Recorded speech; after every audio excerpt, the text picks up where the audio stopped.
Yeah. to come out from Nigeria because our customs, our build, everything about us differs from the northern people. That's it. And if you go to Aguleri, Anambra State, Aguleri in Anambra State, Anam West and Anam East, there you find some relics that proves that part of the whole part, the southern state of Nigeria, especially the Igbo area, they are the part of the lost tribe of Israel. Wow. So it is there, it's documented. Yeah. So all these things that makes Nigeria what it is today is just a collection of many tribes, many people. Like our build, if you see our structural building or our appearances, it differs from the north. Yeah. And the way we eat, the way we talk, our customs, and the way we dress, our religion differs from them. So that's the only thing. Thank you so much. Thank you. Anything you want to say to the brothers and sisters in America, Jamaica, England? I would because our kings and kings are there. Yes. They are scattered there. there. The only message I would like to give now is that let them not forget their kings and kings that are here suffering under the Sudanese people who came to Nigeria. For instance, in Nigeria, like in America, in Ethiopia, you know, a tribe that was found within Eritrea. They are the lost tribe of Israel. Yeah. The Israelites came and removed their brothers and sisters and then quartered them in a separate place. And then reoriented them according to their custom, according to Jewish custom. So our brothers in America, brothers in Jamaica, brothers in America, America, I know that America is made up of many countries. Yeah. Like the late Kennedy, President Kennedy, is from Northern Ireland. Yeah. Yeah. So they are there. Let them come and help our relations here by supporting us, not by violence, but at least the United Nations has the right to come and conduct plebiscite for us to be free from this yoke. Thank you so much, Elder. Thank you. Shalom. Nigeria is just a name that the British threw onto the amalgamation of a bunch of different tribes there that destabilized the region and led to a genocide and a Holocaust of the Igbo people. Where in the 1960s, millions of them were systematically killed and murdered. Yeah, he told me about that too, but I was running late. And so it's so this is so relevant because we have such a never again Holocaust theme, but these people had it. But what is mind-boggling to me, which I can't imagine why this is not in the news and not spoken about, is that a large chunk, more than a fourth of the transatlantic slave trade came specifically from this one tribe.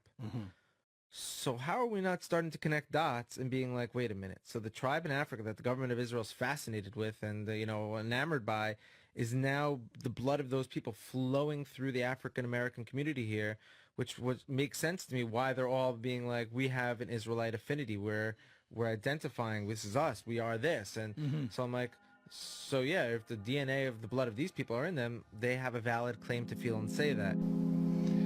Shalom, Ka'ala Yahweh Ba'Shem Yashayah, Ba'Shem Ruach HaKodesh, which are the true names of the Most High Father, Yahweh, which is Hebrew for He is, and His only begotten Son, Yahweh, which is Hebrew for He is salvation, He delivers. Double honors my teachers, the apostles and elders of Great Millstone. Peace and mercy to the elect, who are the house of David reborn again in this generation. And shalom to the one-third Yashayah, who today are known as the Negroes, Latinos, and Native Americans, and who before losing our true heritage, we were known as, and still are, the true Hebrew Israelites of the Holy Bible. So in today's lesson, we're going to talk about the tribe of Benjamin and how today the tribe of Benjamin is made up of the peoples of the West Indies. This would include the so-called Jamaican, the people from the Virgin Islands, Angola, St. Kitts, Nevis, Antigua, Barbados, Montserrat, Dominica, Martinique, St. Lucia, St. Vincent, all these different islands, okay? These are the people who descend from Jacob's second wife, Rachel, which you see her right here. Rachel was known as being our forefather Jacob's loved wife. Remember, in the Bible it tells us that our forefather Jacob, he had labored for his father-in-law, Laban, for 7 years, thinking that he was going to be able to marry Rachel originally, right? But, Laban got, pulled a quick one on our forefather and basically gave him Leah. Okay, well, Jacob, he labored an additional 7 years so that he could marry Rachel. And from Rachel comes Joseph, and from Joseph came Manasseh and Ephraim. But Joseph had a brother, a younger brother, and his name was Benjamin. Okay, Benjamin is where the West Indians come from. Okay, and that's who we're talking about today. And from the videos we just watched, you've seen that elder from the Igbo tribe basically, explain that, they are the Israelites, and they, along with a lot of other so-called Negroes, basically Israelites that were living on the west coast of Africa, got taken to the Americas and to, basically the South Americas over in the Indies. And that's who we're focusing on today, are the Israelites who landed within the West Indian Islands.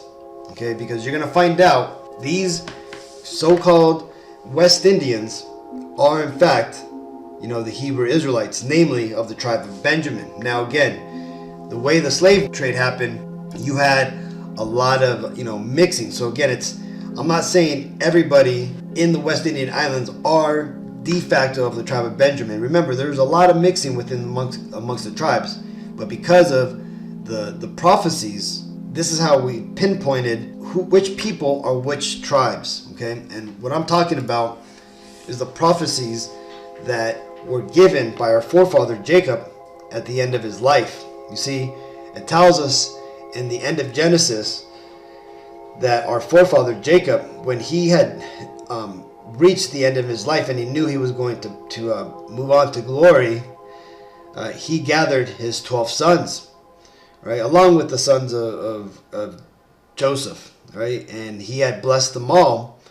And in blessing them, he also gave a small, quick prophecy. Now, some of the brothers did not get very detailed prophecy. It was very vague, but from those prophecies, we're able to gather, who those people are today. Okay, now Benjamin's prophecy given to him by our forefather Jacob was this. This is Genesis 49 and 27. Benjamin shall raven as a wolf, and in the morning shall devour the prey, and at night shall divide the spoil. So in this case here, it's not so descriptive, but from history we do understand that the West Indian, slaves, right, which again, were brought over here from the west coast of Africa, they tended to be very troublesome for the slave owners, right? These Edomites that had basically ruled over them, right? In fact, you had a lot of revolts there amongst the Benjamites, right? So, for example, here's a drawing of the revolts there on the Jamaican Islands, and not only there, but you also had revolts over on the Haiti Island, Haiti being the tribe of Levi, but we'll get into that later on, right? Here's some other images, right? The Atan, U.S., and I can't read it, but basically these are, it says, Jamaican insurrection depicts a scene from the Morant Bay Rebellion in 1865.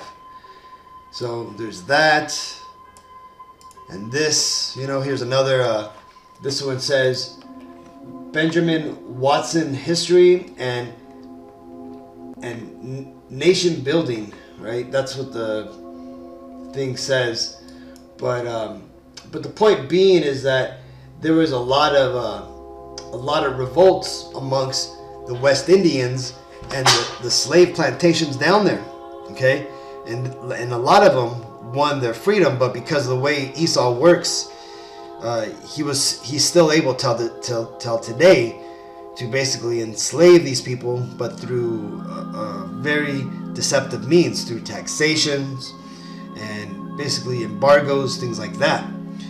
But the point being is that in that prophecy, it tells you that Benjamin would be a ravening wolf, and in the morning he would devour the prey. Meaning, the morning is it goes into like his early life, right?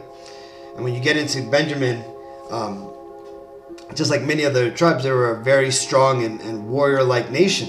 Okay, even till today, a lot of the brothers that come from the West Indies, they're very strong brothers, right? You could tell that they got that warrior spirit on them. And then later on, like it says, at night, they're going to divide the spoil. And what is the spoil? The spoil is going to be the world kingdom that is going to be given on to the Israelites. Okay, Benjamin is included in that in that blessing to be part of the rulers of the world. Okay, because again, when you look back at Israel, every nation of the 12 tribes of Israel was given their portion. And Benjamin, he was down here in the south. Let's zoom in. He's right here. Judah is here in the south, and Benjamin is a small orange sliver right above the Dead Sea. Now, what happened in our history, when you look at the Bible timeline,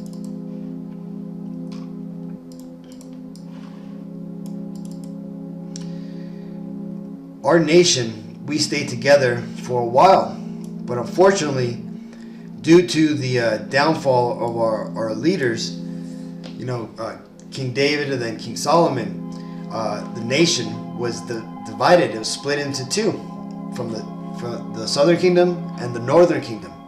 The northern kingdom basically consisted of the Latinos and Native Americans, and the southern kingdom consisted of the so-called Negroes. This basically encompassed three tribes. You had the tribe of Judah and the tribe of Benjamin, which were already in the south, and then you also had the tribe of Levi, which had been living amongst all the other nations in their territorial areas. But when the divide came, the northern kingdom, Jeroboam, fearing that the northern kingdom tribes would basically go down south and stay down south to go to the temple and basically be persuaded by the Levite priests that lived amongst them, kicked the Levite priest out of all the northern kingdom lands and basically pushed them down to the southern kingdom.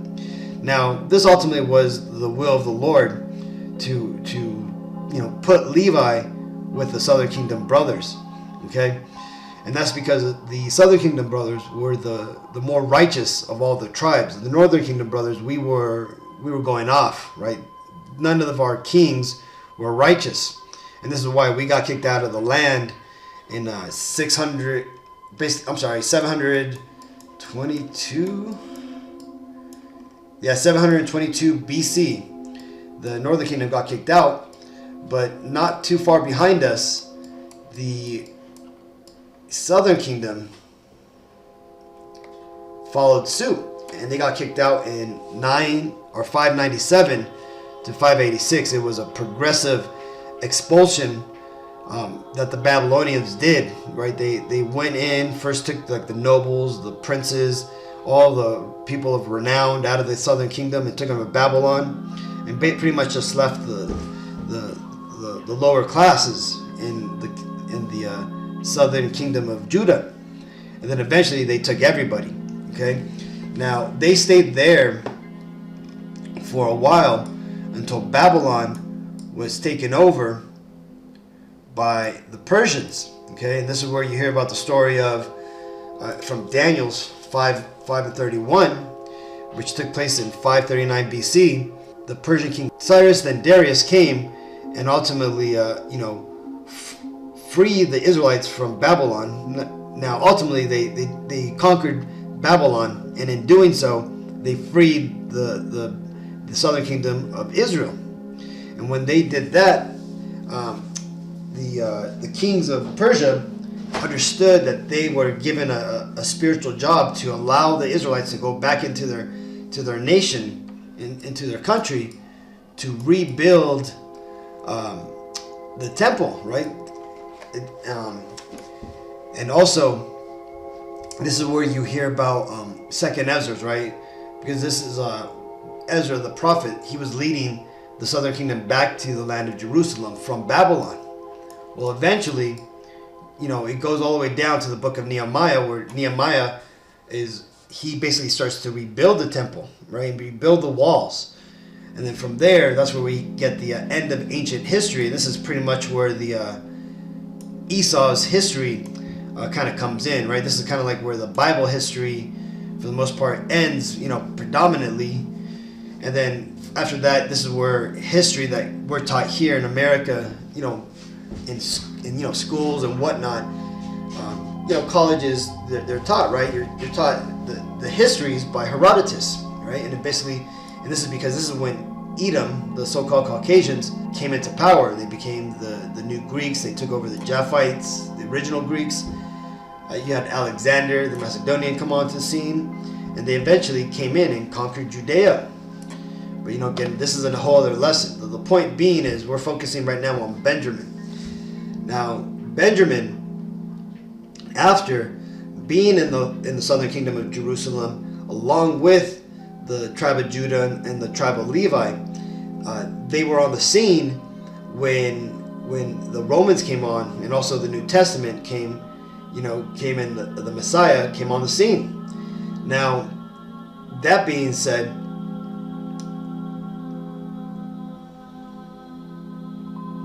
we all know about the events that took place during the New Testament. Okay, how all the southern kingdom were together, and with history, let's get back to the Bible timeline. With history, what eventually ended up happening is that prophecy ended up playing out, right? Like I said, you had the Herod dynasty came and infiltrated the southern kingdom leadership. This is basically when the Edomites took over. They started, to claim that they were the, Jews. Then you had John the Baptist come on, and Yashayah was born. John the Baptist started his ministry, then Yashayah started his ministry. Then all the events of the New Testament took place, right? From the Last Supper to the crucifixion, the resurrections, the teaching of the apostles, and then ultimately the going out, and the Great Commission had started, right? And then you get Paul being converted, and then here is the point I wanted to get to. Okay, in 70 AD, the Romans had enough of the southern kingdom, and because after 40 years since the Messiah was crucified, there was nothing but rebellion, and it was just more trouble to Rome than Jerusalem was worth. And ultimately, this is where Vespasian and Titus put an end to the Israelite state of Jerusalem. Okay, and it stayed ultimately desolate for 200 years before they allowed Israelites to come back into the land to at least see. And we have an historic account from this book called From Babylon to Timbuktu, which states what happened to the Israelites during this time in 70 AD when the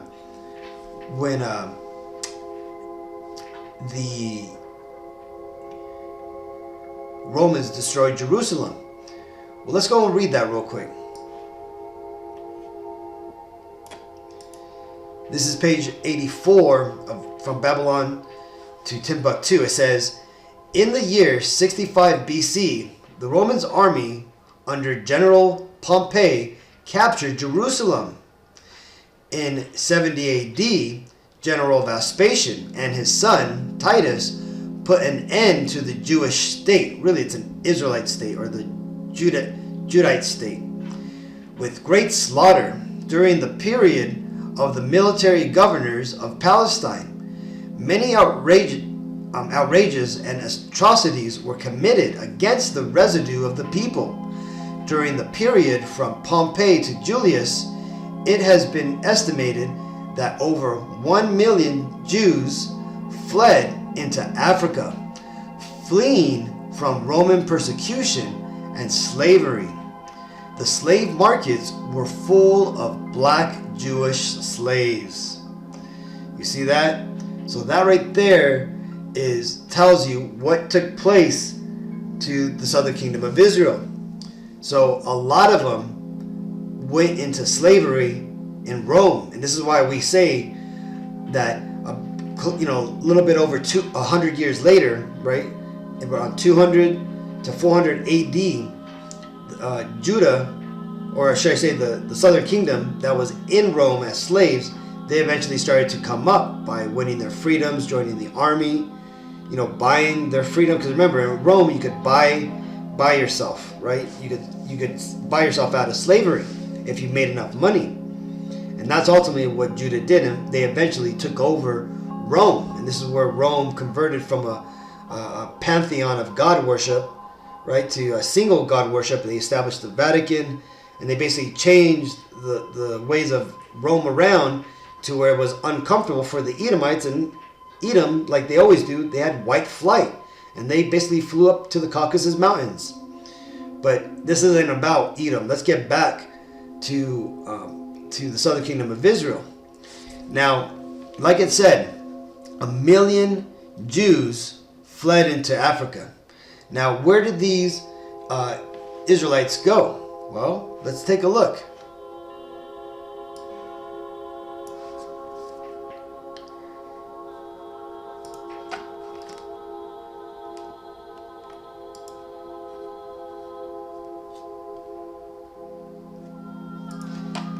They went to the west coast of Africa, okay? From Senegal all the way down to Angola, and really they kind of went all over. They came over here to Ethiopia. They even went down there into the Arabia Peninsula, right? But mostly they settled on the west coast of Africa, and they stayed there for about 1,500 years until the North Atlantic slave trade came about. And what happened is a lot of them came or were taken, not all of them, but a lot of them. I think it's estimated that 15 million enslaved. It says between 1650 and 1860, approximately 10 to 15 million enslaved people were transported from Western Africa to the Americas. Most were shipped to the West Indies, Central America, and South America. Okay? And right now, like I said, we're focusing on the West Indies because that's predominantly where the tribe of Benjamin were taken to. Okay? And the thing is when you look at where they came from, a lot of them came from the Congo and Angola, right? I think a lot of the slaves that came from Angola were taken to Barbados, right? So all this here didn't just happen by chance, right? This all happened to the West Indians because this was prophecy that would come upon them that Moses told us, right? And that prophecy is here. This is Deuteronomy 28 and 68. And Yahweh, well, actually, let's get to 15 because you need to understand why this curse came upon us. This is Deuteronomy 28 and 15. But it shall come to pass, if thou wilt not hearken unto the voice of Yahweh B'Shem Yashayah, thy power to observe to do all his commandments and his statutes which I command thee this day, that all these curses shall come upon thee and overtake thee. And if you want, Akim, you should read through this, and you can see these curses apply only to our people. But let's go down to 68 because this is the key curse that explains why the North Atlantic slave trade happened, and also why the Northern Kingdom came over here to the Americas on ships, which eventually led to their captivity. Right? 68. And the Lord shall Yahweh B'Shem Yashayah shall bring thee into Egypt again with ships, by the way whereof I spake unto thee, and thou shalt see it no more again, and there ye shall be sold unto your enemies for bondmen and bondwomen, and no man shall buy you. And when it says buy, this word here really means redeem, okay? And when it tells you here, the Lord shall bring you into Egypt, that word there, Egypt, ultimately means slavery, okay? Because remember, we were slaves in Egypt, and the Lord was going to return us back into slavery, okay? And this is where the slavery is being played out here in modern day spiritual Egypt, which is America. That's why there's a pyramid on the dollar. This is why there's a lot of cities in America named after cities in Egypt. This is why the once rulers of Egypt, the Edomites, the so-called Caucasians, are now ruling over America, right? And this is why you see tons and tons of pyramids all over America, along with a bunch of obelisks, right? Because this is spiritual Egypt, as it tells us in the Bible. Now, like I said, the southern kingdom got taken over here to the Americas through slavery. The northern kingdom of Israel got taken over here to the Americas by their own accord, but eventually it led to their slavery. Again, fulfilling that prophecy, Deuteronomy 28:68, for both southern and northern kingdom Israelites. But again, this is how, like, our focus on this lesson, the tribe of Benjamin, the West Indians, got over here, right? And that was why that happened to them. Because again, let's read this. It says, because I asked the questions, where did the slaves in the West Indies come from? It's AI Gemini replies, slaves in the West Indies came from Africa and were brought there by Europeans in the mid-16th century, right? And the Europeans really should say Edomites, right? And here, check it out. Look, Angola. Most Africans brought to Brazil came from Angola. Oh, I'm sorry. It wasn't Barbados. It was Brazil. Okay. And let's see. West Central Africa. In the first 150 years of slave trade, 90% of the enslaved Africans came from the West Central Africa. There you go, right? So West Central Africa is basically on, where is that image?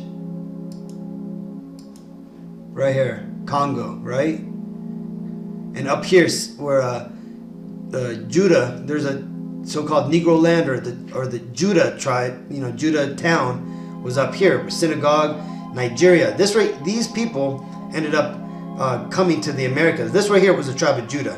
Down here was mostly Benjamin, and Levi, I think, was basically mingled in amongst everybody. So, but that being said, yeah, that's ultimately where you West Indians come from, man. You guys are the tribe of Benjamin. You guys are the true biblical Hebrew Israelites, okay? And it's time now that you start to come back to your true heritage.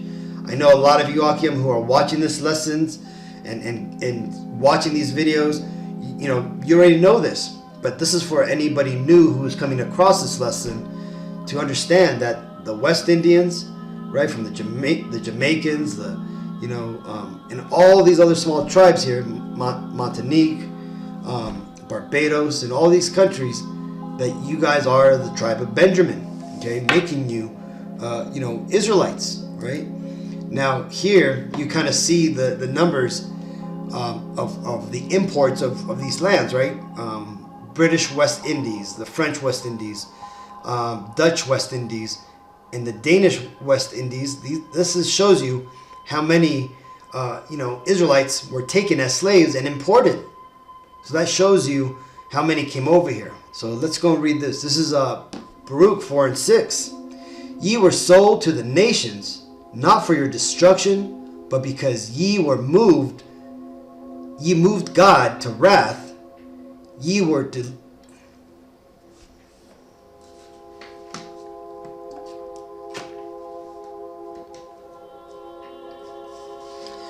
and this here is ultimately why the Lord punished us, right? And namely, in this case, you West Indians, right? The tribe of Benjamin. It says, Baruch 4 and 6, ye were sold to the nations, not for your destruction, but because ye moved God to wrath. Ye were delivered unto the enemies, for ye provoked him that made you by sacrificing unto devils, and not God. Ye have forgotten the everlasting God that brought you up, and ye have grieved Jerusalem that nursed you. For when she saw the wrath of God come upon you, she said, Hearken, O ye that dwell about Zion, God hath brought upon me great mournings. Right? And that's ultimately talking about how both the northern kingdom and the southern kingdom were both warned by the prophets that we had to get right. We had to come back to the Lord. But what happened? We rebelled. We started worshiping these other gods. And we kept breaking the covenant that we made with God. And hence, we kept sinning. And the Lord had no other option but then to punish us according to what he said he would do, right? He had to fulfill his part of the contract, because we broke our part of the contract. And hence, this is why we are, till this day, in 2024, and whenever you watch this, up until, the Lord comes back, we are still in captivity. And there is nothing that we can do to come together and make some sort of union or some sort of economic, group, or go buy like 30 acres of land, or go back to certain countries and try to build up an empire. That shit is gonna fail. And that's because we are currently under a spiritual destruction, right? We're right now under the curses. Now, the curses in a large part are starting to fall off of the Israelites who have woken up and come back to our true heritage and are performing the righteous acts, right? Or should I say rehearsing the law. Because again, we can't keep the law perfectly in this current world. This world is too corrupt and defiled. But the act of us trying to keep the laws, that's, good enough, especially right now that we have grace, that we were given the gift of grace. And this is the way that we show the Lord that we love him and that we're down with him, is by trying to keep the laws to our best of our abilities. And that's ultimately what this talks about. This is Zechariah 10 and 6. And I will strengthen the house of Judah, and I will save the house of Joseph. Remember, Benjamin is one of the sons of Joseph, right? He comes from Joseph's house. And I will bring them again to place them, for I have mercy upon them, and they shall be as though I had not cast them off. For I am Yahweh B'Shem Yashayah, their power, and will hear them. And this is why we got to turn back to the Lord. Okay, now this here is talking about the southern kingdom. Down here in verse 7, ultimately it talks about the northern kingdom, Ephraim, too, right? That now is a time that the Lord has come back to us, and now he's paying attention, and he's sending out the angels to go out and check, who in Israel, us, the people, not the place, the people of Jerusalem, who is sighing and crying for all the abominations happening here in America. And this is why we keep telling you, Akio, man, you guys gotta, turn back. You gotta, perform the laws as best as your ability, and you gotta shun away the ways of the world. You gotta, cast it away like a dirty rag, because again, making yourself a friend of the world is gonna make you an enemy to God. And by casting away the world, by shunning it, you're now, showing the Lord that you're for Him. And you're on his side and not on the side of these Edomites, the side of the wicked. This is Lamentations 4:22. The punishment of thine iniquity is accomplished, O daughter of Zion. He will no more carry thee away into captivity. He will visit thine iniquity, O daughter of Edom. He will discover thy sins. So you see, our punishment is coming to an end, Akim. And now, Edom, the so-called Caucasian and Israeli races, which are our adversaries, now it's their time to drink of that cup, to go into slavery, to fall and stumble and not be able to recover. And that's what we're seeing. We're seeing these Edomites doing the most because they're going to try to save themselves from what's coming, but that ain't going to work. So Hopefully this video was edifying. Until next time, I want to give all honor and glory and praises to Yahweh, Ba'Shem Yashayah, Ba'Shem Ruach HaKodesh. Shalom.